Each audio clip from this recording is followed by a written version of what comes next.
Hi, this is Dinesh Gangasani. Welcome to my channel think about this.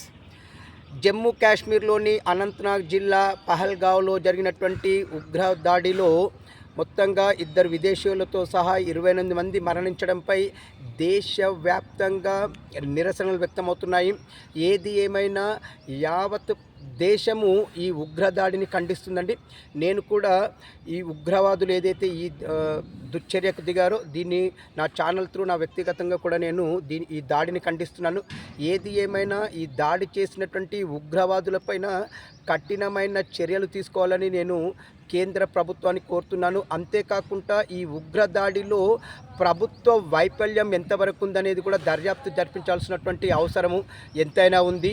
మరొక్క మారు భారతదేశాన్ని విచ్ఛిన్నం చేయాలని చూసేటటువంటి ఇలాంటి ఉగ్రవాదులకి తగిన రీతిలో బుద్ధి చెప్పాలని కేంద్ర ప్రభుత్వాన్ని కోరుకుంటున్నాను. ఇట్లు దినేష్ గంగ.